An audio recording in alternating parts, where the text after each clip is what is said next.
Hello students, मैं S sir, organic chemistry faculty, Motion classes Kota. यहाँ पर आज हम 3 अप्रैल 2025 के शिफ्ट 2 के केमिस्ट्री के क्वेश्चंस डिस्कस करेंगे।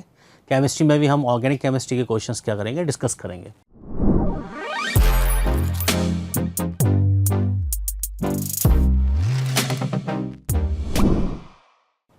पहला क्वेश्चन ही जो आया है वो 51 question. The sequence from the following that would result in given predominantly 3,4,5 tribromo aniline. हमें 3,4,5 ट्राइब्रोमो एनिलीन देखना है किस में बन रहा है। तो सभी के प्रोडक्ट्स लिख लेते हैं। तो यहाँ पर नाइट्रोबेंजीन दे रखा है और इसकी रिएक्शन Br2 एसिटिक एसिड के साथ कराई है। तो नाइट्रोबेंजीन हम जानते हैं एक मेटा डायरेक्टिंग ग्रुप होता है और Br2 एसिटिक एसिड के साथ हमें इलेक्ट्रोफाइल Br+ मिलेगा।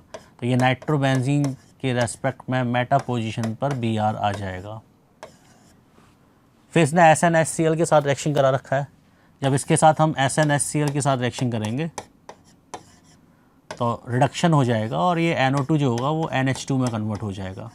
तो यहाँ पर ट्राइब्रोमो डेरिवेटिव मिल ही नहीं रहा है, मोनोब्रोमो डेरिवेटिव मिल रहा है, तो ये तो अपना ऑप्शन नहीं हो सकता। दूसरे क्वेश्चन में देखो, बेंजीन के ऊपर Br2 और AlBr3 के साथ रिएक्शन कराई गई है। तो ब्रोमिनेशन होगा बेंजीन के ऊपर,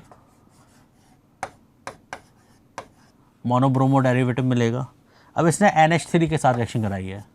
अब यहाँ पे तो रिएक्शन हो ही नहीं सकती क्योंकि इसने ना तो हाई टेम्परेचर दिया है ना प्रेशर दिया है।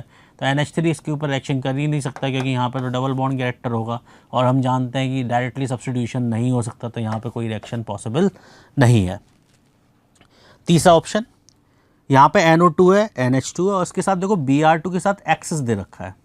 एक्सेस दे रखा है, इसका मतलब जितनी पोजीशंस एलिजिबल होंगी उस जगह पर हम ब्रोमीन लगा सकते हैं। तो यहाँ पर NO2 है, NH2 है। एक एक्टिवेटिंग ग्रुप है, एक डीएक्टिवेटिंग ग्रुप है। तो ये किसके अकॉर्डिंग जाएगा? एक्टिवेटिंग ग्रुप के अकॉर्डिंग जाएगा। Br2 एक्सेस में है और CH3 एसिटिक एसिड है, Br2 है और CH3COOH है, एक्सेस में दे रखा है। एक्टिवेटिंग ग्रुप के अकॉर्डिंग जाएगा। तो NH2 के रेस्पेक्ट में दोनों ऑर्थो पोजीशन पर Br आके जुड़ जाएगा। पैरा पोजीशन तो ब्लॉक है, पैरा पोजीशन तो आ नहीं सकता NH2 के क्योंकि NO2 लगा हुआ है।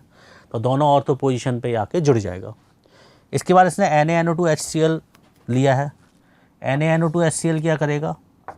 NaNO2HCl डायजोटाइजेशन कर देगा और इस NH2 को N2Cl में कन्वर्ट कर देगा। NO2 ये बन गया N2Cl, यहाँ पर भी Br, यहाँ पर भी Br। इसके साथ ही देखो तो इसने CuBr लिख रखा है। हम जानते हैं BDC पर, बेंजीन डायज़ोनियम क्लोराइड पर जब हम CuBr का रिएक्शन कराएंगे तो ये भी Br में कन्वर्ट हो जाएगा। क्या मिला हमें? NO2, इधर भी Br, इधर भी Br, इधर भी Br। फाइनली इसने हमें SnHCl दे रखा है। SnHCl से ये NO2 ग्रुप जो होगा ये NH2 में कन्वर्ट हो जाएगा। तो यहाँ पर NH2 आ जाएगा, यहाँ पर Br आ जाएगा, यहाँ पर Br आ जाएगा और यहाँ पर Br आ जाएगा। तो यदि इसका हम IUPAC नेम देखें तो हमसे क्या बनवा रहा है वो 3,4,5 ट्राइब्रोमो एनिलीन। ये एनिलीन है क्योंकि एनिलीन के रेस्पेक्ट में नाम बोल रहे हैं। एनिलीन के रेस्पेक्ट में यदि हम नाम बोल रहे हैं तो हमें फर्स्ट नंबर NH2 को ही देना पड़ेगा। ये 1 हो गया, ये 2 हो गया, ये 3, ये 4, ये 5 और ये 6। तो यहाँ पे देखो आपको 3 नंबर पे, 4 नंबर पे, 5 नंबर पे ब्रोमो है। That is 3,4,5 tribromo aniline. तो अपना ऑप्शन कौन सा जाएगा? 3। एक ऑप्शन और बच रहा है।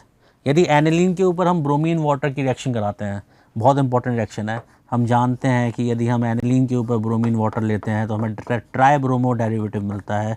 यहाँ भी Br आएगा, यहाँ भी Br आएगा, यहाँ भी Br आएगा, but it is 2,4,6 tribromo aniline, जबकि वो हमसे क्या बनवा रहा है? 3,4,5 ट्राइब्रोमो एनिलीन। तो आंसर हमारा क्या जाएगा? 3। अच्छा क्वेश्चन है, काफ़ी स्टेप्स हैं पर बहुत फेमस स्टेप्स हैं जो आप बार बार पढ़ते हैं, बार बार करते हैं। तो जिनने थोड़ी सी भी तैयारी की है वो इस क्वेश्चन को बना सकता है। Next question,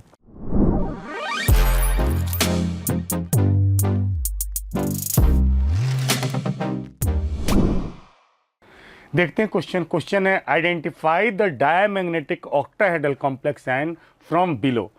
diamagnetic octahedral complex देखने भाई, तो देखिए पहला है MnCN6 ऊपर 3-, इसमें Mn का ऑक्सीडेशन स्टेट है बच्चों +3, Mn होता है 4s2 3d5, 2 इलेक्ट्रॉन यहां से निकलेगा और एक यहां से निकलेगा, ये हो गया बच्चों 3d4, ये क्या हो गया 3d4। अब क्योंकि CFT लगा दीजिए, CFT लगाएंगे तो नीचे वाले को क्या बोलेंगे बच्चों T2G, और ऊपर वाले को क्या बोलेंगे बच्चों EG। साइनाइड आयन हम जानते हैं SFL है, इलेक्ट्रॉन फिल कीजिए 1 2 3 4, नंबर पॉइंट पर इलेक्ट्रॉन आ गए 2। ये क्वेश्चन में पूछ रहा था डायमैग्नेटिक, ये है पैरामैग्नेटिक। सेकंड देखते हैं, कोबाल्ट +3 ऑक्सीडेशन स्टेट में है, NH3 SFL है, कोबाल्ट होता है 4s2 3d7, 2 इलेक्ट्रॉन यहाँ से जाएगा एक यहाँ से जाएगा, ये वो हो गया बच्चों 3d6। 2 पार्ट में डिवाइड कर लीजिए, नीचे वाले को क्या बोलेंगे बच्चों T2G, ऊपर वाले को क्या बोलेंगे EG, क्योंकि NH3 SFL है तो इलेक्ट्रॉन फिल कीजिए 1 2 3 4 5 6, नंबर अपन पर इलेक्ट्रॉन कितने आ जाएंगे भाई 0। तो ये हो गया डायमैग्नेटिक स्पीसीज। सी वाला देखते हैं, सी वाला है FeCN6 ऊपर 4-, आयरन का ऑक्सीडेशन स्टेट है इसमें +2, आयरन होता है 4s2 3d6, 2 इलेक्ट्रॉन यहाँ से गया एक यहाँ से गया, नहीं 2 इलेक्ट्रॉन जाएगा क्योंकि 3d6, तो ये हो गया 3d6। 3d6 की बच्चों बात की जाए तो नीचे वाले क्या हो जाएंगे बच्चों T2G, ऊपर वाले क्या हो जाएंगे बच्चों EG। कितने इलेक्ट्रॉन फिल करने भाई 6 इलेक्ट्रॉन, हम जानते हैं साइनाइड आयन SFL है तो फिल कीजिए 1 2 3 4 5 6, इसमें देखो नंबर अपन पर इलेक्ट्रॉन किसमें आ गए 0, तो ये भी कैसा हो गया भाई डायमैग्नेटिक। नेक्स्ट देखते हैं, नेक्स्ट में देखिए H2O है और F है, ये दोनों WFL है, इसमें कोबाल्ट का ऑक्सीडेशन स्टेट +3 है, कोबाल्ट को हम जानते हैं बच्चों 4s2 3d7 होता है 3, 2 यहाँ से गया एक यहाँ से गया, क्या गया 3d6। 2 पार्ट में डिवाइड कर दीजिए, नीचे वाले को बोलेंगे T2G, ऊपर वाले को बोलेंगे EG। इलेक्ट्रॉन फिल कर दीजिए 1 2 3 4 5 6, नंबर पर इलेक्ट्रॉन कितने आ गए 4। तो ये भी पैरामैग्नेटिक है, तो इसका आंसर हो जाएगा B and C, 4th is correct answer. Next question,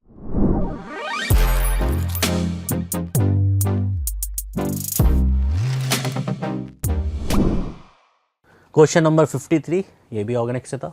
assertion reason है। Statement 1, hyper conjugation is not a permanent effect. नहीं, हाइपर कॉन्जुगेशन हम परमानेंट इफेक्ट में पढ़ते हैं।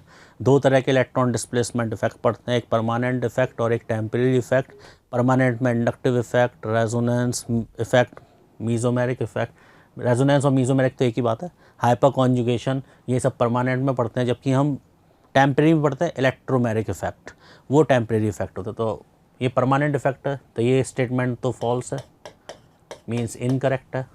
Next, in general greater the number of alkyl group attach to a positively charge carbon atom greater is the hyperconjugation interaction and stabilisation of the cation. Yes, ये true है। कैसे? देखो, यदि वो कह रहा है कि जैसे जैसे एल्काइल ग्रुप बढ़ेंगे, जैसे मैं ये एग्जांपल लेके समझा दे रहा हूँ, यहाँ पे यदि हम ये एग्जांपल ले लें तो यहाँ पे अल्काइल ग्रुप ज़्यादा है तो इसके पास 9 अल्फा हाइड्रोजन है, और एक एग्जांपल मैं ये ले रहा हूँ, यहाँ पे एक भी अल्काइल ग्रुप नहीं है तो इसके पास एक भी अल्फा हाइड्रोजन नहीं है।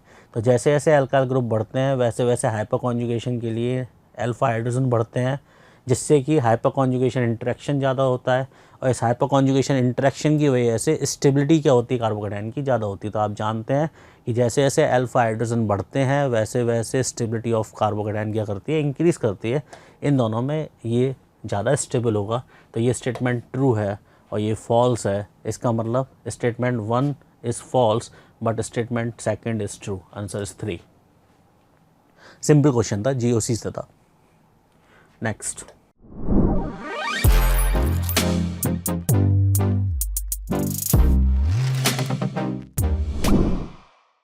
तो आप देख सकते हैं question number 54। Question number 54 electrochemistry से पूछा गया है। कंडक्टोमेट्रिक टाइट्रेशन का कर्व है, और कर्व भी बिल्कुल सिंपल केस नहीं है। हम जनरली जो केसेस पढ़ रहे होते हैं सिंपल एसिड बेस रिएक्शन देख रहे होते हैं, बट यहाँ पर एसिड बेस रिएक्शन में हमने जो एसिडिक कंपोनेंट लिए हुए हैं, 2 एसिड यहाँ पर आपने लिए हुए हैं, जिनमें से एक वीक एसिड यहाँ पर दिया हुआ है और दूसरा एसिड आपको दिया हुआ स्ट्रॉन्ग एसिड। तो आपको एक मिक्सचर दिया हुआ है HCl प्लस एसिटिक एसिड का, और इसकी टाइट्रेशन आप कर रहे हो NaOH से। इसमें आप NaOH ऐड कर रहे हो और इसका एक कंडक्टोमेट्रिक टाइट्रेशन कर्व आपको दिया हुआ है, और आपको पता है कि जहाँ पर भी वॉल्यूम ऑफ NaOH में एक सडन चेंज आएगा, यहाँ जहाँ पर आपको एक शार्प चेंज देखने को मिलेगा वो एक इक्विवेलेंस पॉइंट होगा। तो यहाँ पर आप देख सकते हो कि दो एसिड है तो दोनों का न्यूट्रलाइजेशन होगा तो दोनों इक्विवेलेंस पॉइंट होंगे। बट आपको ये फैक्ट पता होना चाहिए कि सबसे पहले किसका न्यूट्रलाइजेशन होगा, HCl का। तो यहाँ पर HCl का न्यूट्रलाइजेशन हो चुका है, इसके बाद वीक एसिड का न्यूट्रलाइजेशन होगा, तो यहाँ पर एसिटिक एसिड का न्यूट्रलाइजेशन हो रहा है। अब आप देख लीजिए जो ऑप्शंस में दिया हुआ है, फर्स्ट ऑप्शन में दिया हुआ points indicate the complete neutralisation of HCl, तो ये गलत हो गया है। सेकंड में दिया हुआ है the concentration of acetic acid in original mixture is 0.005 molar. Acetic acid की कॉन्सेंट्रेशन ये नहीं होगी। आप देख सकते हो कि यहाँ से यहाँ तक एसिटिक एसिड का न्यूट्रलाइजेशन हुआ है, तो एसिटिक एसिड के न्यूट्रलाइजेशन के लिए हमें 3 ml NaOH चाहिए और एसिटिक एसिड की मोलरिटी अगर हम m मान लेते हैं तो यहाँ पर आपको ये 0.005 नहीं मिलेगा, मीन्स एसिटिक एसिड की कॉन्सेंट्रेशन ये नहीं होनी चाहिए। नेक्स्ट आपको दिया है the concentration of HCl in the original mixture. अगर HCl का पहले न्यूट्रलाइजेशन हुआ है तो HCl की मोलरिटी अगर मैं m लेट कर लेता हूँ और इसका वॉल्यूम आपको दिया हुआ है 40 और इसके लिए जो NaOH हमने यूज में लिया है उसकी कॉन्सेंट्रेशन है 0.1 मोलर और इसके लिए HCl के लिए NaOH का कितना वॉल्यूम आपने ऐड कर दिया है, 2 ml ऐड कर दिया है। तो यहां से अगर आप मोलरिटी कैलकुलेट करते हैं तो ये आपको 0.005 मोलर मिलेगा। तो HCl की मोलरिटी 0.005 होनी चाहिए, बट ऑप्शन में आपको दिया हुआ है एसिटिक एसिड का सेकंड में, तो ये तो गलत हो गया। बट थर्ड ऑप्शन सही होगा क्योंकि HCl की molarity at this equivalence point, with the help of this equivalence point we can calculate the molar concentration of HCl which should be 0.005 molar।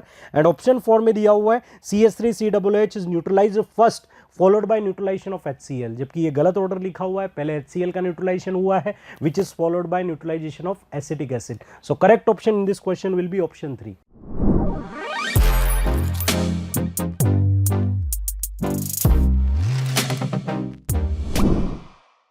Next question देखिए, नेक्स्ट क्वेश्चन है matching list का, periodic table का। एक तरफ family दी हुई है, उसके symbol दिए हैं एलिमेंट के और उनको पहचानने। निकोजन, निकोजन है, दूसरा है चाल्कोजन, हेलोजन और नोबल गैसेस। देखिए बच्चों कौन कौन सा क्या है। निकोजन की बात की जाए, चाल्कोजन की बात की जाए, हेलोजन की और नोबेल गैस, तो सबसे अच्छा नोबेल गैसेस देख लीजिए कौन है, ऑर्गेनेसोन। तो ऑर्गेनेसोन इसमें देखो कौन कौन सा है। डी का देखो किसमें सेकंड दिया है, तो एक का डी का सेकंड फर्स्ट वाले में दिया और एक का डी का सेकंड फोर्थ वाले में दिया है। इन दोनों में से कोई एक आंसर होगा। नेक्स्ट देखते हैं भाई। नेक्स्ट अगर बात की जाए तो निकोजन, निकोजन की बात की जाए तो ये निकोजन होता है मस्कोवियम। तो मस्कोवियम इसमें कौन सा है भाई, ए का होना चाहिए 4, ए का 4 तो इसमें दिया हुआ है। नेक्स्ट बी का देखो चाल्कोजन, तो चाल्कोजन होता है कौन सा, लिवर मोरियम, तो बी का होना चाहिए 3rd, बी का हो गया 3rd। उसके बाद हेलोजन, हेलोजन हो गया टेंसाइन, तो सी का होना चाहिए फर्स्ट, तो सी का होना चाहिए फर्स्ट, तो किसमें दिया है भाई, ए। तो इसका करेक्ट आंसर हो जाएगा ए का चाहिए, ए का हो गया 4, ए का हो गया 4, बी का हो गया 3rd, बी का 3rd, लिवर, बी का हो गया 3rd भाई। सी का हेलोजन, हेलोजन का कौन सा हो जाएगा, हेलोजन हो जाएगा सी का फर्स्ट और डी का हो जाएगा सेकंड ऑर्गेनेसोन। क्लियर है, तो इसका 4th आंसर करेक्ट है। नेक्स्ट देखते हैं।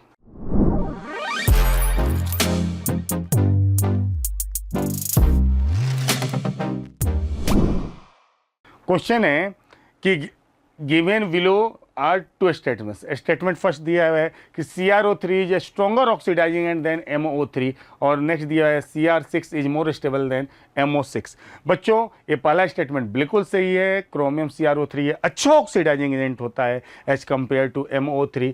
सेकंड स्टेटमेंट देखिए Cr6 is more stable then, नहीं ये गलत स्टेटमेंट है। डी ब्लॉक में डाउन द ग्रुप जाने पर जेड इफेक्टिव बढ़ता है, MO6 ज़्यादा स्टेबल है एज कम्पेयर टू ए। तो स्टेटमेंट फर्स्ट ट्रू है, सेकेंड फॉल्स है, first is true and second is false, तो इसका आंसर हो जाएगा 3rd।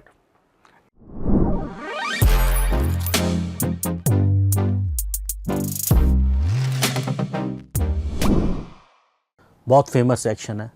The major product in the following reaction is, name reaction से डायरेक्टली क्वेश्चन आया है। कैनिज़ारो रिएक्शन है, KOH दे रखा है, एल्डिहाइड है जिसके पास कोई अल्फा हाइड्रोजन नहीं है। अल्फा हाइड्रोजन होता तो फिर हम एल्डोल सोचते, पर यहाँ पे अल्फा हाइड्रोजन नहीं है, तो it is a Cannizzaro reaction. Cannizzaro reaction में भी ये इंट्रामोलिकुलर कैनिज़ारो में पड़ा हुआ है अपना, एक ही मॉलिक्यूल में हम ऑक्सीडेशन भी कराएंगे और हम रिडक्शन भी कराएंगे।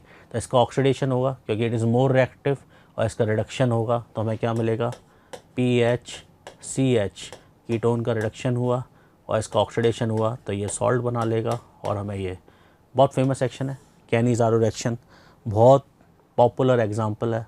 सभी ने, जिसने भी कैनिज़ारो पढ़ा है उसने डेफिनेटली ये एग्जांपल किया होगा। डायरेक्ट फ्री के नंबर है। नेक्स्ट, पर हाँ पहचानना आना चाहिए कि ये कैनिज़ारो है।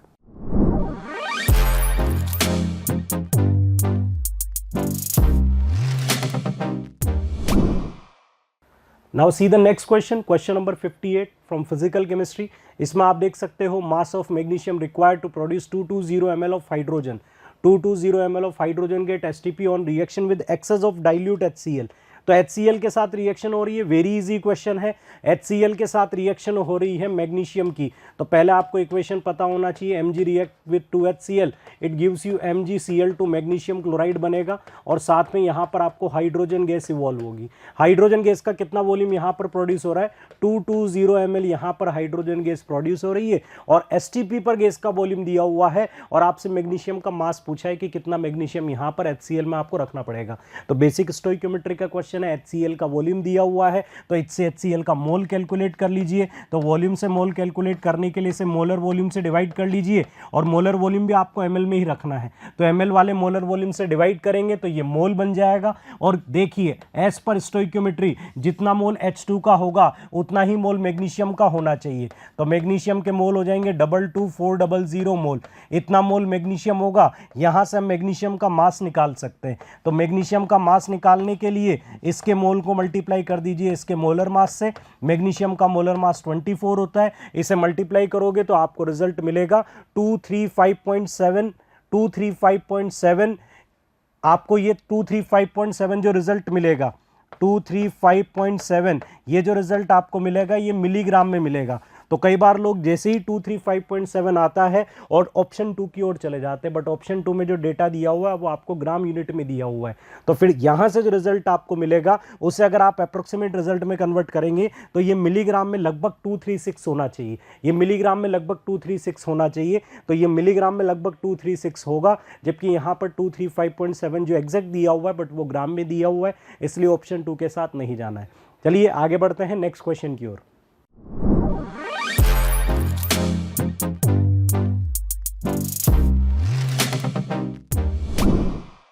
Question number 59. In the following series of reactions, identify the major products A and B. ठीक है, देखो यहाँ ब्रोमोबेंजीन है, SO3 है और H2SO4 है, इसका मतलब सल्फोनेशन हो रहा है। तो A क्या बनेगा?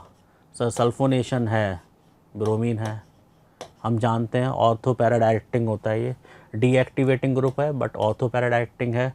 तो यहाँ पर SO3H आ जाएगा क्योंकि मेजर प्रोडक्ट यही बनेगा। ऑर्थो बनेगा पर वो माइनर प्रोडक्ट बनेगा, ये मेजर बनेगा। उसने मेजर प्रोडक्ट बोल रखा है तो ये A है। अब इसने ब्रोमिनेशन कराया है, Br2Fe लिया है, तो Br2Fe से हम जानते हैं ब्रोमिनेशन हो जाएगा, और ब्रोमिनेशन होगा तो SO3 के रेस्पेक्ट में ये मेटा पोजीशन पे जाएगा, ये बन जाएगा। तो अब A और B आप ढूंढ लें। A पैरा वाला है,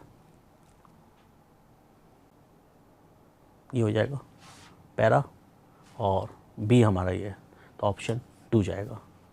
यहाँ पर ये भी डीएक्टिवेटिंग है, ये भी डीएक्टिवेटिंग है, स्ट्रॉन्ग डीएक्टिवेटिंग के अकॉर्डिंग जाएगा। वैसे देखें तो ये मेटा डायरेक्टिंग है और ये ऑर्थो पैरा डायरेक्टिंग है, तो दोनों के लिए सेटिस्फाइड हो रहा है। ठीक है, next.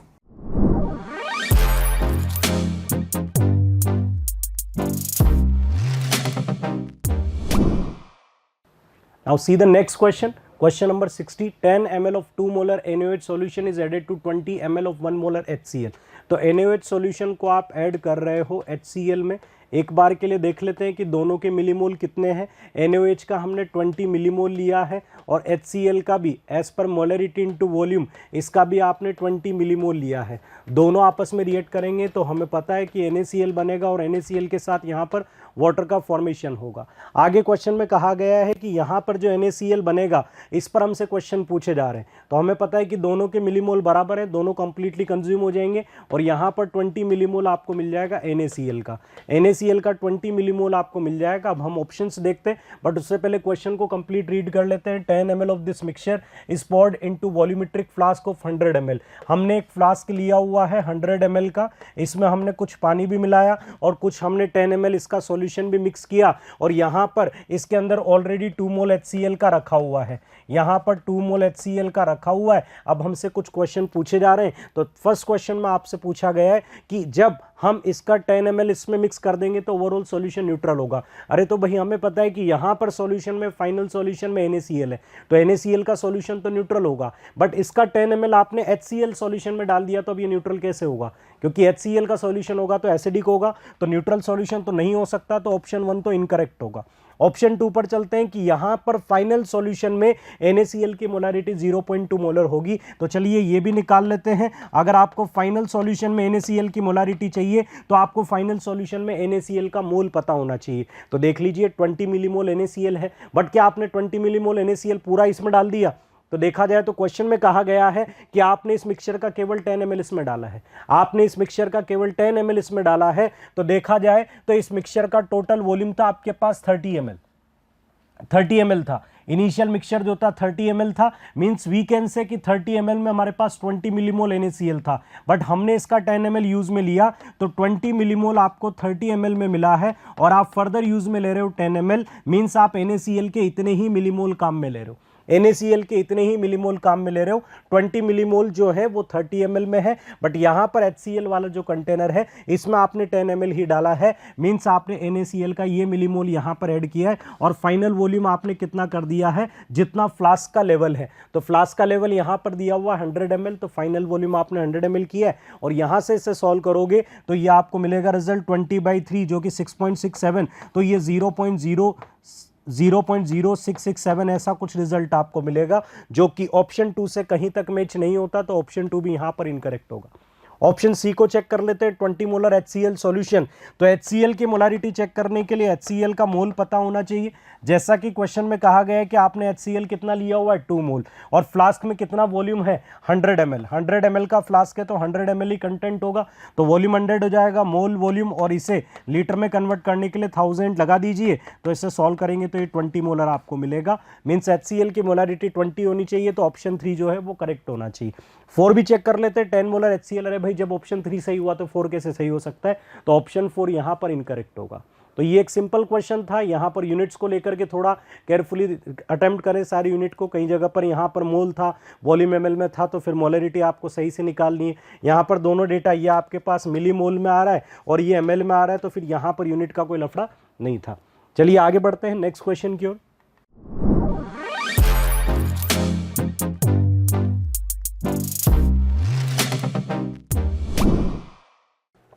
Next question, the correct order among the following are.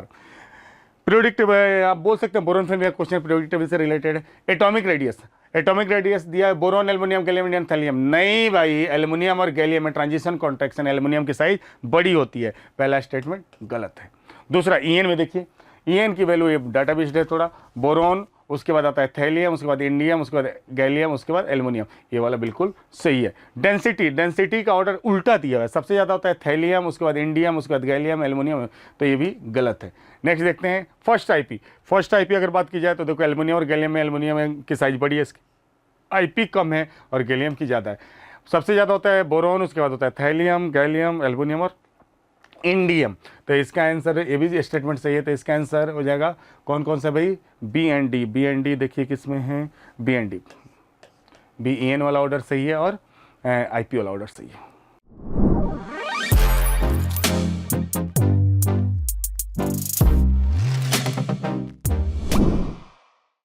Next question, orbital angular momentum पर वेरी इजी क्वेश्चन पूछा गया है। ये क्वेश्चन उन स्टूडेंट से इजीली हो जाएगा जिनको ऑर्बिटल एंगुलर मोमेंटम का ये कॉन्सेप्ट पता है, ये फॉर्मूला पता है। ऑर्बिटल एंगुलर मोमेंटम के लिए हम जो फॉर्मूला लगाते हैं, √L × L+1 h/2π, और L की वैल्यू आपको ऑलरेडी पता होती है, सब लोगों को पता है। 2 ऑर्बिटल की बात हो रही है, एक 2s की हो रही है, एक 2p की हो रही है, और हमें पता है कि 2s के लिए L 0 होगा, और अगर L यहाँ पर 0 रख दोगे तो ऑर्बिटल एंगुलर मोमेंटम जो है, ऑर्बिटल ऑर्बिटल एंगुलर मोमेंटम 0 होगा। और P के लिए देखा जाए तो P के लिए L = 1 होगा, और L अगर यहाँ पर आप 1 रख दोगे, ये 1 रख दोगे तो ऑर्बिटल एंगुलर मोमेंटम की वैल्यू जो है ये आपको मिल जाएगी √2h/2π, √2h/2π। तो आप ऑप्शन चेक कर लीजिए। पहले 2s ऑर्बिटल का डेटा देखना है तो ऑप्शन 4 में ये 2s का 0 दिया हुआ है, और 2p का √2h/2π ये ऑप्शन 4 में ही दिया हुआ है। जल्दबाजी में गलत टिक ना करें, सीक्वेंस चेक करें, पहले 2s का देखना है बाद में 2p का। कई लोग ऑप्शन 2 टिक कर देते हैं, ऑप्शन 2 में पहले 2p है बाद में 2s है, तो correct option in this question will be option 4।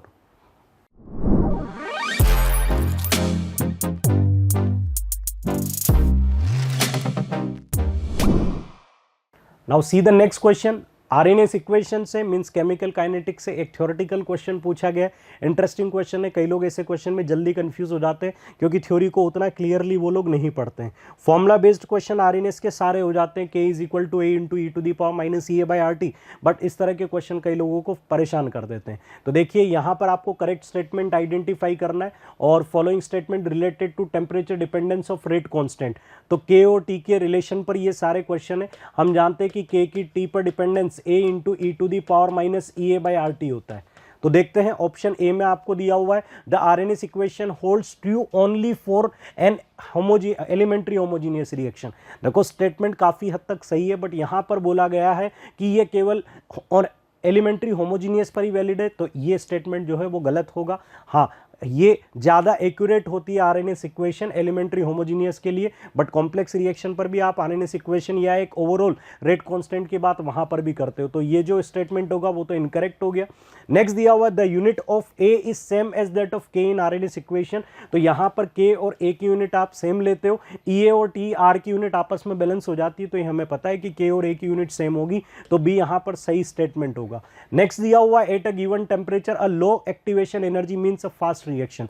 Obvious सी बात है भाई, ई अगर कम होगा तो के की वैल्यू ज्यादा होगी। As per this equation E ए कम होगा, एक्टिवेशन एनर्जी कम होगी, मतलब पीक कम होगा, बैरियर छोटा होगा, तो फिर रेट ऑफ रिएक्शन ज्यादा होगा, रिएक्शन फास्ट हो जाएगी, तो सी भी यहां पर करेक्ट होना चाहिए। अब जो डी दिया हुआ है A and E as used in Arrhenius equation depend on temperature. तो जब भी हम आरएनएस इक्वेशन में ए और ई ए की बात कर रहे होते तो हम क्लियरली लिखते हैं that pre exponential factor and activation energy both are temperature independent. तो यहां पर ये टेम्परेचर डिपेंडेंट कहा है, तो ये भी गलत स्टेटमेंट होगा। ई में आपको दिया when E A greater than R T, मतलब ई ए आर टी से बहुत ज्यादा हो, ए and E A become interdependent, तो ये डिपेंडेंट हो जाती है। इस तरह का एक स्टेटमेंट आपको दिया हुआ है कि इंडिपेंडेंट हो जाते हैं।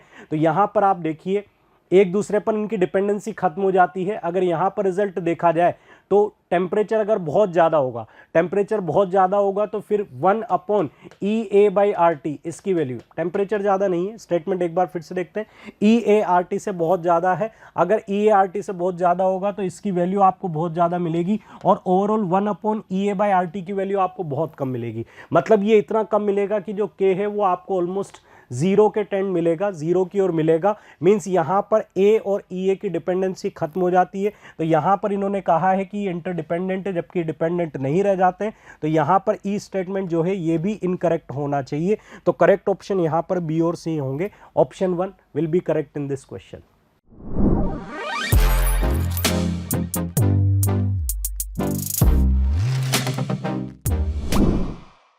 Now see the next question.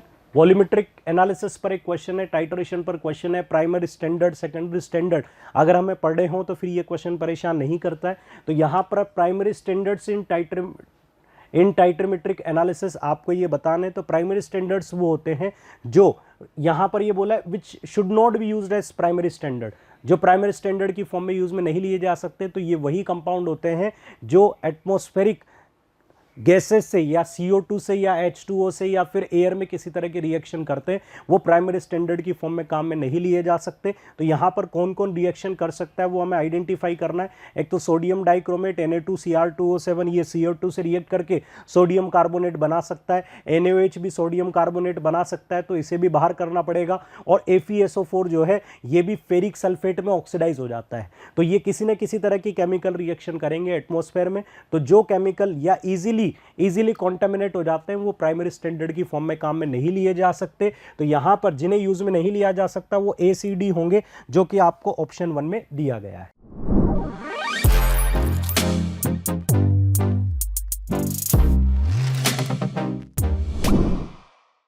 Question number 65 given below are two statements हैं।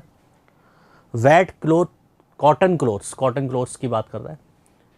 Made of cellulose based carbohydrates takes comparatively longer time to get dried than wet nylon polymer based cloth. सही बात है, जो pure cotton होता है उसको dry होने में ज़्यादा टाइम लगता है। और आजकल जो ड्राई टी शर्ट्स आ रही हैं ना, जिम वगैरह जो बच्चे जाते हैं उनको जो टी शर्ट्स मिलती हैं वो नायलॉन पॉलीमर बेस्ड होती हैं, वो बहुत जल्दी सूख जाती हैं। तो यहाँ पे यदि हम देखें तो कॉटन क्लोथ्स जो हैं, उसने बोला भी है सेलुलोज बेस्ड कार्बोहाइड्रेट है, तो कार्बोहाइड्रेट है जिसकी वजह से OH का नंबर ज़्यादा होगा। OH का नंबर ज़्यादा होगा तो हाइड्रोजन बॉन्डिंग ज़्यादा होगी। हाइड्रोजन बॉन्डिंग ज़्यादा होगी तो वाटर को इवेपोरेट होने में टाइम लगेगा, जबकि यहाँ अपना हाइड्रोजन बॉन्डिंग नहीं होता, ये जल्दी इवेपोरेट हो जाएगा। तो वेट क्लोथ्स जो होते हैं वो ज़्यादा टाइम लेते हैं, किसके कंपेरेटिवली टेक्स कंपेरेटिवली लॉन्गर। तो ये ट्रू है।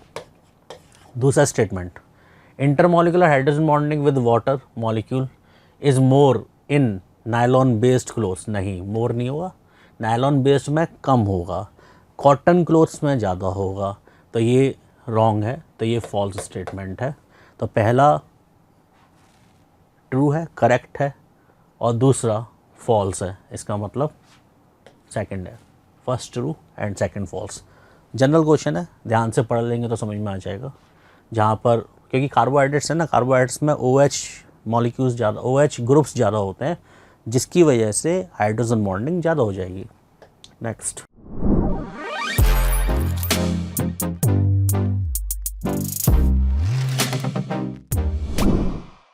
IUPAC का क्वेश्चन है, क्वेश्चन नंबर 66। बेंजीन है, देखो सबसे पहले मेन फंक्शनल ग्रुप COOH है, तो ये 1 हो गया। अब यहाँ से इधर चलते हैं तो ये 2 पे आता है, ये 3 पे, ये 4 पे, ये 5 पे और ये 6 पर। ये मेन फंक्शनल ग्रुप है तो इन सब के लिए प्रीफिक्स यूज़ होगा। OH के लिए हम हाइड्रोक्सी लगाएंगे, इसके लिए ब्रोमो, तो अल्फ़ाबेटिकली ये पहले आ रहा है तो हम क्या लिखेंगे 3 ब्रोमो। अब ये हाइड्रोक्सी है, ये नाइट्रो है, H पहले आता है, 2 हाइड्रोक्सी, 5 नाइट्रो बेंजोइक एसिड। इसने बेंजोइक एसिड यूज़ किया है, ऑप्शन के अकॉर्डिंग लिख रहा हूँ मैं। इसने सभी ऑप्शंस में बेंजोइक एसिड दिया है, या फिर हम इसको बेंजीन कार्बोक्सिलिक एसिड भी लिख सकते हैं, दोनों नाम सही है। बेंजीन कार्बोक्सिलेट IUPAC नेम है और बेंजोइक एसिड कॉमन नेम है, पर एरोमेटिक कंपाउंड्स में हम कॉमन नेम्स को IUPAC नेम की तरह कंसीडर कर लेते हैं। तो ऑप्शन देख के बात कर लेंगे। यदि बेंजोइक एसिड दिया तो benzoic acid, benzene carboxylic acid दिया तो बेंजीन कार्बोक्सिलिक, दोनों ही सही हैं। Next,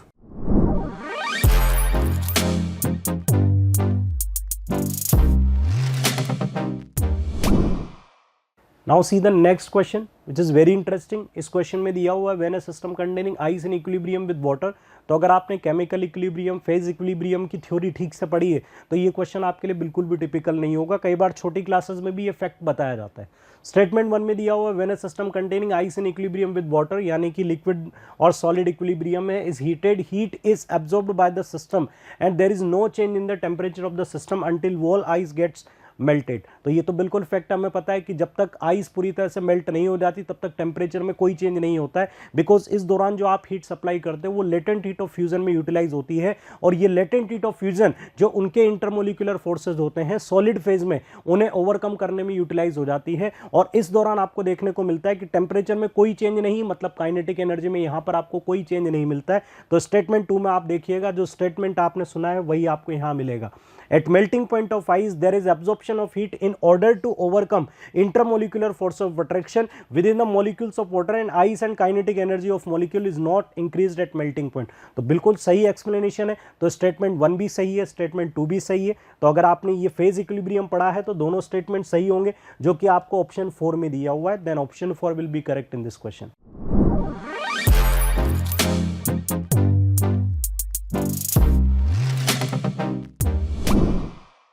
now see the next question. अगर आपने पीवाईक्यूज वगैरह अच्छे से किए हैं तो Carius method, Dumas method, Kjeldahl method, इनके आपने बेसिक क्वेश्चन देखे होंगे। और यहाँ तक कि ये जो क्वेश्चंस अगर आपने पहले देखे तो इनकी लैंग्वेज में भी कोई चेंज नहीं आया है, उसी तरह की लैंग्वेज है, उसी तरह का कॉन्सेप्ट है। तो अगर आपने पीवाईक्यूज वगैरह देखे तो ये क्वेश्चन आपसे ईजिली हो जाना चाहिए।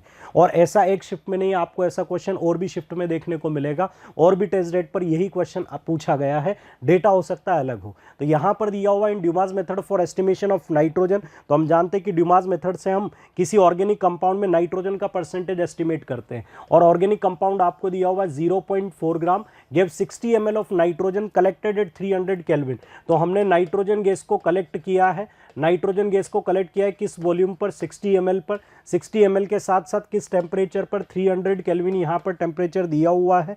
और इस टेम्परेचर के साथ जो नेक्स्ट इंफॉर्मेशन आपको दी हुई है 600 केल्विन टेम्परेचर, 300 केल्विन टेम्परेचर है। और यहाँ पर प्रेशर आपको दिया हुआ है 715 mm of Hg, 715 mm of Hg। अगर आपने ड्यूमास मेथड को अच्छे से स्टडी किया है तो आपको ये पता होना चाहिए कि यहाँ पर ये जो प्रेशर आपने कैलकुलेट किया है, नाइट्रोजन का जो कलेक्शन हुआ है वो वाटर पर हुआ है। मीन्स यहाँ पर जो आप प्रेशर मेजर कर रहे हो इसमें आपने वाटर वेपर का प्रेशर भी मेजर कर लिया है। और वाटर के वेपर प्रेशर को एक्वस टेंशन कहा जाता है। मीन्स 715 में आप एक्वस टेंशन को भी कंसिडर कर रहे हो। ये केवल नाइट्रोजन का प्रेशर नहीं है, ये केवल नाइट्रोजन गैस का प्रेशर नहीं है। तो यहाँ पर आप देखेंगे कि वाटर का एक्वस टेंशन आपको 15 mm ऑफ Hg दिया हुआ है। तो इसमें से आप 15 को सपरेट कर दें, then you will get 700 mm of Hg, 700 mm of Hg। और ये होगा यहाँ पर नाइट्रोजन का प्रेशर, नाइट्रोजन का प्योर नाइट्रोजन का जो प्रेशर होगा वो 700 होगा, ना कि 715 होगा। तो नाइट्रोजन का वॉल्यूम पता है, टेम्परेचर पता है, प्रेशर पता है। तो क्या इन इंफॉर्मेशन से हम नाइट्रोजन के मोल कैलकुलेट कर सकते हैं? तो मोल ऑफ N2 कैलकुलेट करने के लिए हम PV/RT लगा देते हैं by using PV is equal to nRT। तो नाइट्रोजन का प्रेशर यहां पर रख देते हैं। नाइट्रोजन का प्रेशर होगा 700 mm ऑफ Hg में है, तो इसे 760 से डिवाइड कर दिया ताकि ये ATM में कन्वर्ट हो जाए। तो हमने नाइट्रोजन के प्रेशर को ATM में कन्वर्ट कर दिया। वॉल्यूम आपको दिया हुआ है 60 ml, ये ml में दिया हुआ है तो 10⁻³ लगा दिया, वॉल्यूम भी कन्वर्ट हो गया लीटर में। प्रेशर आपने लिख लिया, वॉल्यूम को लीटर में कन्वर्ट कर दिया। R की वैल्यू आपको दी हुई है, R आपको पता होना चाहिए 0.0821 होगा। और टेम्परेचर दिया हुआ है 300। क्या यहाँ से नाइट्रोजन का मोल आ जाएगा? यहाँ से नाइट्रोजन का मोल आ जाएगा। तो मान लेते हैं कि यहाँ पर नाइट्रोजन के आपको x मोल मिल रहे हैं। अगर N2 के x मोल होंगे तो फिर वेट ऑफ नाइट्रोजन कितना हो जाएगा? वेट ऑफ नाइट्रोजन, तो नाइट्रोजन का जो वेट आपको मिलेगा वो मिलेगा x × 28 ग्राम। ये नाइट्रोजन का वेट हो गया। अब आपको ये पता होना चाहिए कि ड्यूमास मेथड में जो ऑर्गेनिक कंपाउंड की नाइट्रोजन है उस नाइट्रोजन को आप N2 में कलेक्ट कर चुके हो और N2 का आपने ये सारा डेटा कलेक्ट किया। मींस ये जो नाइट्रोजन का वेट आपने कैलकुलेट किया है ये वही नाइट्रोजन है जो ऑर्गेनिक कंपाउंड से निकली थी। मीन्स ऑर्गेनिक कंपाउंड में इतने ग्राम नाइट्रोजन मौजूद है, ऑर्गेनिक कंपाउंड में इतने ग्राम नाइट्रोजन थी, तो परसेंटेज ऑफ नाइट्रोजन कितना हो जाएगा? परसेंटेज ऑफ नाइट्रोजन, नाइट्रोजन का मास x × 28 अपॉन ऑर्गेनिक कंपाउंड का मास। ऑर्गेनिक कंपाउंड कितना लिया था आपने? 0.4 × 100, 0.4 × 100। अब आपको कैलकुलेशन खुद को करनी है। यहाँ पर x की वैल्यू निकालिएगा, कितना आ रहा है? x यहाँ पर रखिएगा, इसे सॉल्व करेंगे तो आपको 15.71% मिलना चाहिए, 15.71% मिलना चाहिए। Means option 3 will be correct in this question. तो कैलकुलेशन थोड़ी यहाँ पर सही से कीजिएगा। फिर से एक बार कॉन्सेप्ट रिपीट करता हूँ। ड्यूमास मेथड का कॉन्सेप्ट बड़ा ही सिंपल है। हम ऑर्गेनिक कंपाउंड की नाइट्रोजन को in form of N2 water पर कलेक्ट करते हैं। तो N2 का वॉल्यूम पता होता है, टेम्परेचर पता होता है, बट जनरली आपको ऐसे क्वेश्चन में प्रेशर दिया जाता है including vapour pressure, including aqueous tension. उसे सपरेट करना ना भूलें। PV is equal to nRT से मोल निकालें, मास निकालें और परसेंटेज का कॉन्सेप्ट लगाएं जो कि इजी होगा। तो इस क्वेश्चन का आंसर होगा 3।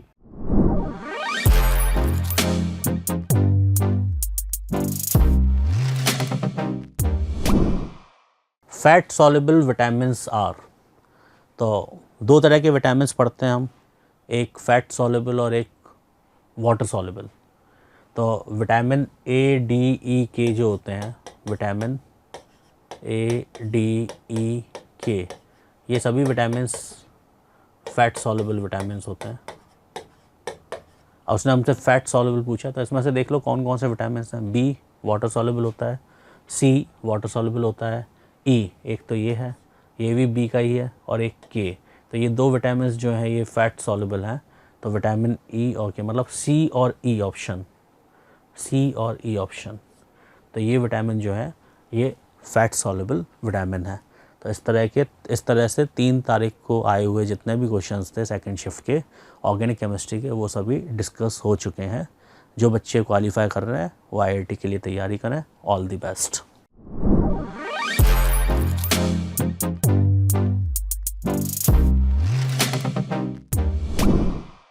Now see the next question, one more question from electrochemistry. तो इलेक्ट्रोकेमिस्ट्री से जो क्वेश्चन पूछा गया है, the standard cell potential E naught cell of a fuel cell based on the oxidation of methanol in air that has been used to power television relay station is measured as 1.21 volt.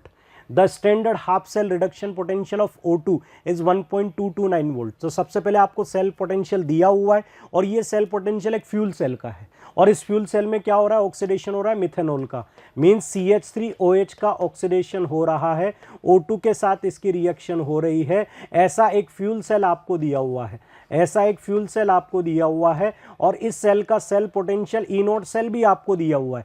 इसका ई naught cell आपको दिया हुआ है 1.21 volt, 1.21 volt ये cell potential दिया हुआ है। अब पहले तो आपको ये पहचानना पड़ेगा कि ऑक्सीडेशन रिएक्शन कंबशन रिएक्शन जो होगी, ये जो फ्यूल सेल होगा इसमें ऑक्सीडेशन किसका होगा और रिडक्शन किसका होगा। तो हम जानते हैं कि फ्यूल सेल में CH3OH तो ऑक्सीडाइज होगा, ये ऑक्सीडाइज होगा तो ये CO2 में जाएगा और यहाँ पर जो O2 है ये रिड्यूस होकर के H2O में चला जाएगा। तो ये कैथोड रिएक्शन हो गया, ये एनोड रिएक्शन हो गया। यहाँ पर हमें सेल पोटेंशियल को दोनों के हाफ सेल पोटेंशियल से रिलेट करना है, दोनों के हाफ सेल पोटेंशियल से रिलेट करना है। तो हम यहाँ पर इजीली इसको रिलेट कर सकते हैं that E naught cell is equal to E naught of cathode minus E naught of anode, SRP of cathode minus SRP of anode. तो SRP कैथोड कौन है, जहाँ पर O2 जो है रिड्यूस हो रहा है H2O में, तो O2 से H2O का SRP शायद आपको क्वेश्चन में दिया हुआ, ये देखिए O2 से H2O का SRP आपको दिया हुआ है 1.229 वोल्ट और सेल पोटेंशियल भी आपको दिया हुआ है 1.21 वोल्ट, सेल पोटेंशियल भी 1.21 वोल्ट दिया हुआ है और आपको SRP पता करना है एनोड के लिए, यानी कि CO2 से मिथेनॉल का SRP, ये आपको पता करना है अकॉर्डिंग टू ऑप्शन 1। ऑप्शन 1 को वेरीफाई करने के लिए आपको इसका SRP पता करना पड़ेगा।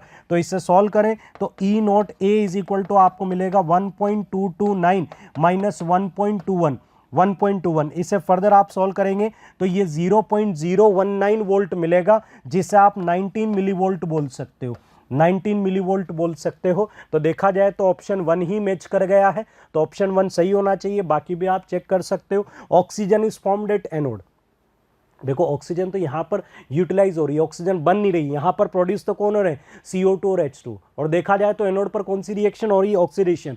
तो एनोड पर तो मिथेनॉल का ऑक्सीडेशन हो रहा है और एनोड पर कौन सी गैस बन रही है, CO2, जबकि O2 बोल रहा है, तो ऑप्शन 2 गलत हो गया। 3 में दिया हुआ है reduction of methanol takes place at cathode, cathode पर O2 का रिडक्शन हो रहा है H2O में। तो फ्यूल सेल का एक बार कॉन्सेप्ट पढ़े, फ्यूल सेल में जो फ्यूल होता है वो ऑक्सीडाइज होता है और जो O2 है वो रिड्यूस हो रही होती है, तो ये वाला स्टेटमेंट भी गलत होगा। नेक्स्ट में दिया हुआ है reactants are fed at 1 go to each electrode, ये ऐसा बोल रहा है कि हमने दोनों को एक साथ ही डाल दिया है, जबकि जो रिएक्टेंट है उनको इंडिविजुअल सेपरेट कंपार्टमेंट में ऐड किया जाता है। तो आप फ्यूल सेल का डायग्राम वगैरह देखें किस तरह से उसमें एनोड और कैथोड कंपार्टमेंट बनाए हुए हैं, तो यहाँ पर ये स्टेटमेंट भी गलत होगा, सही स्टेटमेंट होगा ऑप्शन 1।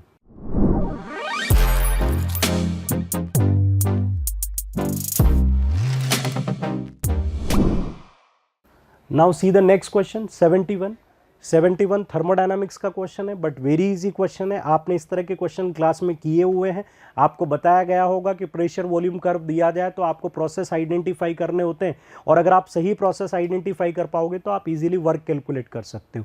तो देखो यहाँ पर एक परफेक्ट गैस की बात हो रही है, आइडियल गैस की बात हो रही है, 0.1 मोल लिया हुआ है, CV भी आपको दिया हुआ है, टेम्परेचर इंडिपेंडेंट बोला है, अंडरगोज द अबव ट्रांसफॉर्मेशन है 1 से पहले 2 जाइए, फिर 2 से 3 जाइए और 3 से फिर 4 जाइए। इंडिविजुअल स्टेप के लिए वर्क कैलकुलेट करना है from point 1 to, if each step is reversible the total work done while going from point 1 to point 4, total work done आपको कैलकुलेट करना है। तो हम जानते हैं कि टोटल वर्क डन क्या होगा, स्टेप 1 का वर्क प्लस स्टेप 2 का वर्क प्लस स्टेप 3 का वर्क। अब हर एक स्टेप को आइडेंटिफाई करते, देखो कितना ईजी क्वेश्चन है। अगर आपको ये फैक्ट पता है कि स्टेप 1 और स्टेप 3 तो आइसोकोरिक है, इस दौरान तो वॉल्यूम में कोई चेंज नहीं आ रहा है। 1 से 2 पर जाओ वॉल्यूम कांस्टेंट है, 3 से 4 पर जाओ वॉल्यूम कांस्टेंट है, और आइसोकोरिक है तो वर्क डन 0 होगा। तो स्टेप 1 का और स्टेप 3 का तो वर्क 0 हो गया, ये दोनों वर्क तो 0 हो गए। अब आपको स्टेप 2 का वर्क कैलकुलेट करना है। अब स्टेप 2 कौन सी ये आपको आइडेंटिफाई करना है। तो स्टेप 2 के दौरान प्रेशर कांस्टेंट है, ये आइसोबारिक स्टेप है। अगर ये आइसोबारिक स्टेप है तो आइसोबारिक स्टेप का वर्क कितना हो जाएगा, -P V2 - V1, -P V2 - V1। तो प्रेशर यहां पर कितना दिया हुआ है, 3 atm। फाइनल वॉल्यूम कितना दिया हुआ है, 2000 ml, और पहले वॉल्यूम कितना था, 1000। तो ये ml में दिया हुआ है, इसे लीटर में कन्वर्ट कर लेते हैं। तो लीटर में कन्वर्ट करोगे 1000 से डिवाइड कर दीजिए, तो ये -3 लीटर एटीएम आपको मिल जाएगा, -3 लीटर एटीएम मिल जाएगा। बट ये लीटर एटीएम में दिया हुआ, आपको अपना आंसर किस यूनिट में देना है। तो देखें तो यहाँ पर जो आपको आंसर देना है वो जूल में देना है। तो इसे जूल में कन्वर्ट करने के लिए फर्दर मल्टीप्लाई कर लेते हैं 101.3 से। तो यहाँ पर -3 को आप मल्टीप्लाई कर लें 101.3 से, और इसे मल्टीप्लाई करेंगे तो 3 3 जा 9 होगा, 303 मीन्स ये 303.9 के आसपास आएगा, जिसे आप अप्रोक्सीमेटली नियरेस्ट इंटीजर में 304 बोल सकते हो। तो इंक्लूडिंग माइनस साइन यहां पर जो वैल्यू आएगी वो 304 जूल आ जाएगी। तो करेक्ट आंसर जो होगा, इंटीजर टाइप क्वेश्चन है, न्यूमेरिकल आंसर टाइप क्वेश्चन है, 304 will be correct.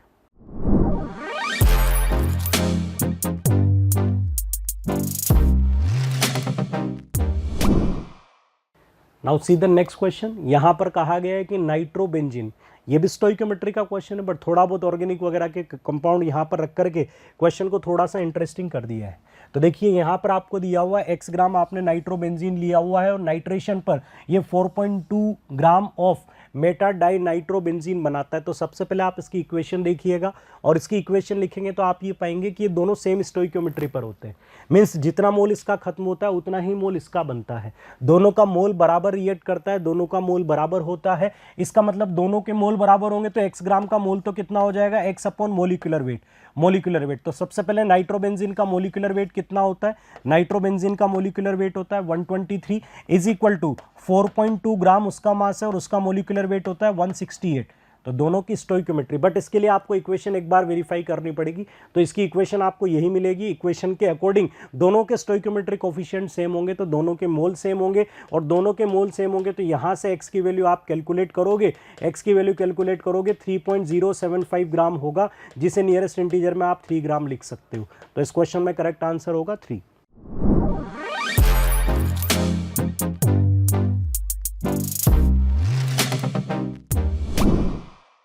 Next question है कि among scandium, manganese, cobalt, copper identify the element which with highest enthalpy of atomization, the spin only magnetic moment, the value of that element in its +2 oxidation state is।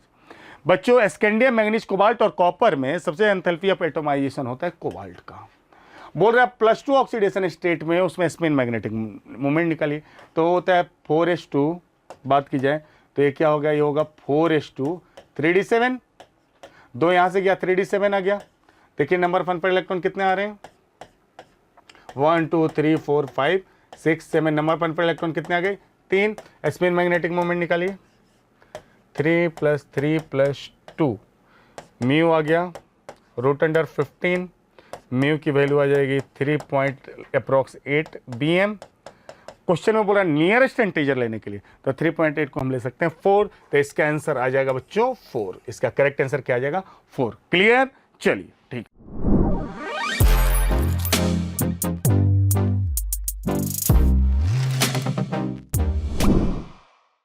The total number of structural isomers possible for substituted benzene derivative with molecular formula C9H12। देखो भाई C9H12 है तो पहले तो इसका DU निकाल लो, C9H12 इसका DU आएगा 4 DU है। तो इसका मतलब अपने पास एरोमेटिक बोल रहा है, बेंजीन डेरिवेटिव बोल रहा है, तो DU तो यहीं पे खर्च हो गया। अब अपने पास कोई भी पाई बॉन्ड नहीं है, बचे कितने कार्बन, 3 कार्बन। तो एक पॉसिबिलिटी कि हम इसके साथ CH2 CH2 CH3 कर दें, N प्रोपाइल जोड़ लें। एक बार हम इसको आइसोप्रोपाइल जोड़ सकते हैं। 3 की चैन ख़त्म हो गई, अब और कोई पॉसिबिलिटी नहीं है 3 की चैन में। तो अब हम एक इथाइल ले लें और एक मिथाइल, 2 सब्स्टिट्यूएंट्स ले लें। तो यहाँ 3 पॉसिबिलिटी है, ऑर्थो मेटा पैरा। एक बार ऑर्थो पे आ जाएगा, एक बार मेटा पे आ जाएगा,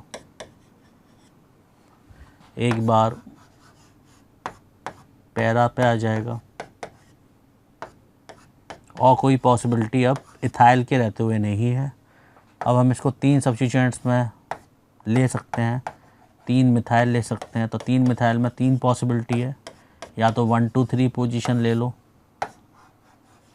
या फिर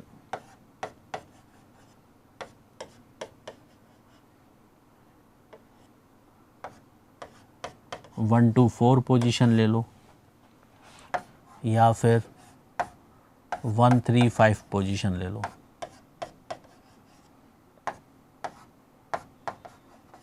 तो यहाँ पे आप देखें तो ओवरऑल कितने आइसोमर्स बन रहे हैं, 4 ऊपर हैं 4 नीचे, तो आंसर हो जाएगा 8।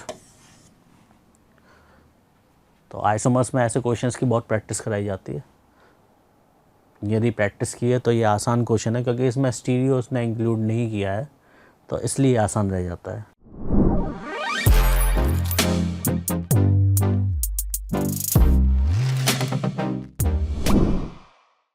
Now see the next question. इसमें आपको दिया हुआ है सैंपल ऑफ नॉर्मल ऑक्टेन जिसका मास है 1.14 ग्राम, वो completely burnt in excess of oxygen in a bomb calorimeter. तो थर्मोकेमिस्ट्री का क्वेश्चन है। बॉम्ब कैलोरीमीटर में कंबशन रिएक्शन हो रही है और whose heat capacity is 5 kilojoule per kelvin. सबसे बढ़िया बात यह है कि हीट कैपेसिटी आपको किलोजूल पर केल्विन में दी हुई है, कोई मास मोल का लफड़ा नहीं है। सीधा टेम्परेचर 10 से मल्टीप्लाई कर दीजिए, पता चल जाएगा कितनी हीट यहाँ पर रिलीज हो रही है। As a result of combustion reaction the temperature of the calorimeter is increased by 5 kelvin. तो 5 केल्विन का डेल्टा टी, यहाँ पर टेम्परेचर चेंज 5 का है और हीट कैपेसिटी आपको दी हुई है 5 kilojoule kelvin inverse, 5 kilojoule kelvin inverse. और आपको the magnitude of heat of combustion of octane at constant volume, आपको डेल्टा यू कंबशन यहां पर कैलकुलेट करना है, बट किलोजूल पर मोल में कैलकुलेट करना है। तो सबसे पहले डेल्टा यू कंबशन कैलकुलेट करते हैं। डेल्टा यू कंबशन आपके लिए हो जाएगा heat capacity into delta T. Heat capacity into delta T, bomb calorimeter का कॉन्सेप्ट लगाइए, हीट कैपेसिटी से मल्टीप्लाई कर दीजिए, टेम्परेचर चेंज दिया हुआ है, हीट कैपेसिटी 5 दी हुई है, डेल्टा टी भी 5 है, तो ये 25 किलोजूल आ जाएगा। बट यहाँ पर एक चीज़ आपको ध्यान रखनी है कि जो 25 किलोजूल रिजल्ट आपको मिला है ये गिवन क्वांटिटी के लिए मिला है, ये गिवन क्वांटिटी के लिए मिला है। गिवन क्वांटिटी कितनी है? 1.14 ग्राम। 1.14 ग्राम ऑक्टेन के लिए इतना रिजल्ट मिला है, 1.14 ग्राम ऑक्टेन के लिए, जो कि 0.01 मोल के बराबर है।